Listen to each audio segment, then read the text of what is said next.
रज्जो, आजकल लोग हमारे काम और तेरे मेहनत की बहुत तारीफें कर रहे हैं। ये देख, आज हमें 10 घरों से और भी कपड़े मिले हैं, इन्हें भी आज ही धोकर वापस करने हैं। चल जल्दी नदी चलते हैं और काम निपटाते हैं। रज्जो, मैंने सोचा है तू भी मेरे साथ इतनी मेहनत करता है, अब काम बड़ा है तो तेरे हिस्से में भी तो कुछ मिलना चाहिए। अब से मैं तेरे लिए बाजरे और मकई खिलाऊंगा ताकि तू फिट रहे और मेहनत कर सके। धोबी और उसका गधा रज्जो धूप में चलते हुए नदी की ओर जा रहे थे।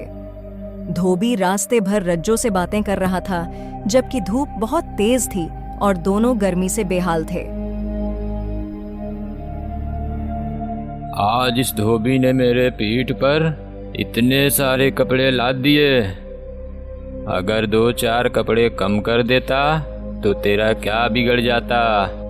मेरी उम्र का थोड़ा तो ध्यान कर लेता, पर ये बात उसे कैसे समझाऊं। मेरी भाषा तो समझता नहीं।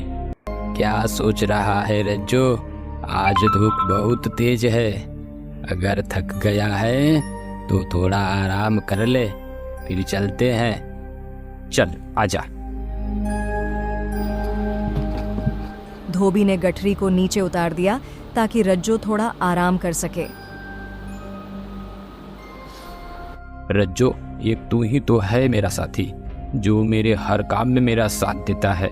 मैं जानता हूँ रज्जो, तेरी उम्र ढल चुकी है, अब तुझ में पहले जैसी ताकत नहीं रही, फिर भी तू मेरे लिए जी जान से मेहनत करता है। लेकिन तू घबराना मत, इस बार मेले से मैं तेरे लिए नया साथी लाऊंगा, फिर तुझे थोड़ा आराम मिलेगा।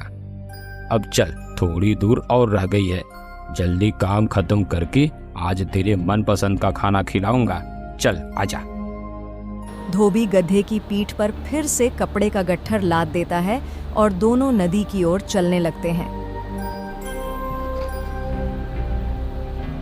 हे भगवान, इस धूप में तो आज मैं झुलस ही जाऊंगा। अब तो प्यास से गला भी सूखने लगा है।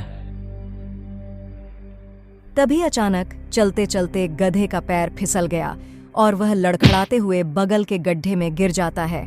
आह आह, मालिक मालिक मुझे बचाओ, मालिक बचाओ मुझे, मैं गड्ढे में गिर गया। अरे रज्जो, तू इस गड्ढे में कैसे गिर गया? ला अपनी गर्दन आगे कर, मैं तुझे अभी निकालता हूँ।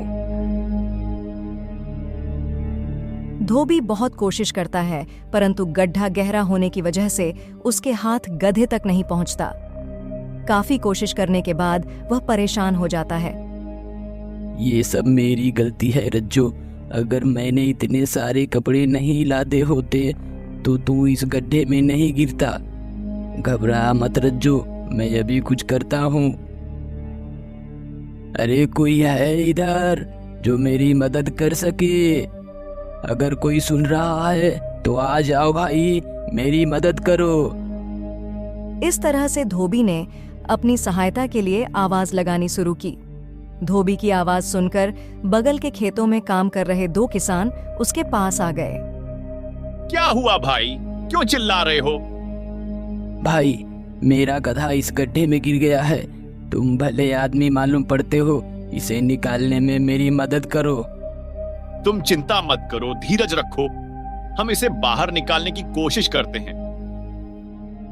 दोनों किसान ने गड्ढे में हाथ बढ़ाया, पर उनके हाथ गधे तक नहीं पहुंच पाए। थक हार कर वे धोबी से बोले, भाई, हमने कोशिश तो बहुत की, पर गड्ढा काफी गहरा है, अब इसे निकालना मुश्किल है।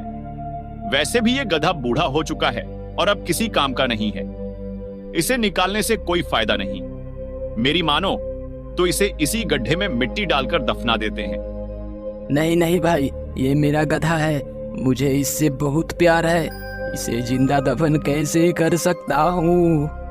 और कोई रास्ता है तो बताओ जिससे इसे निकाला जा सके।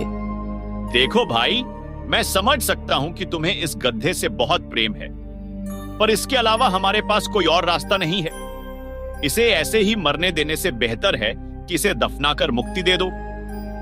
पहले तो धोबी तैयार नहीं हुआ, पर किसानों के समझाने पर वह मान गया। तुम लोग ठीक ही कह रहे हो, जंगली जानवर का शिकार होने से इसे दफनाना ही ठीक रहेगा। तुम लोग अपने अपने फावड़े से मिट्टी डालने में मेरी मदद करो। दोनों किसान अपने फावड़े से जल्दी जल्दी गड्ढे में मिट्टी डालने लगते हैं। अरे ये लोग मुझे इस गड्ढे से निकालने के बजाय मेरे ऊपर मिट्टी क्यों डाल रहे हैं? कहीं ये लोग मुझे यहीं दफनाने का इरादा तो नहीं कर रहे हैं? गधे को एहसास हो गया कि उसे दफनाया जा रहा है। उसकी आंखों में आंसू आ गए और वह चिल्लाने लगा।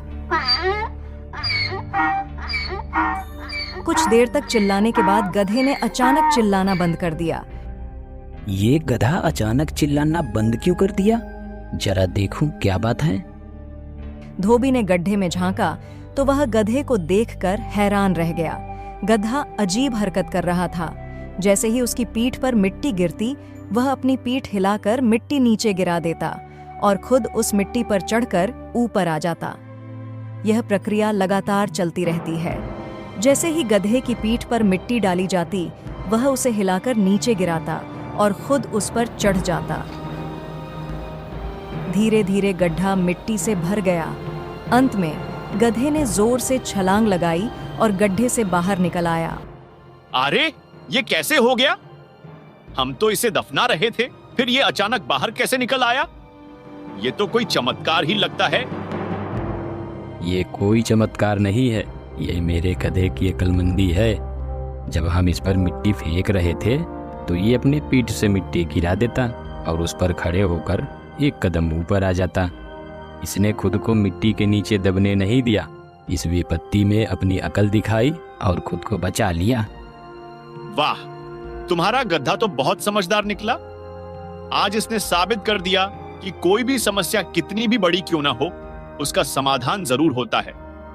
अब तो इसके सामने हम लोग गधे हो गए।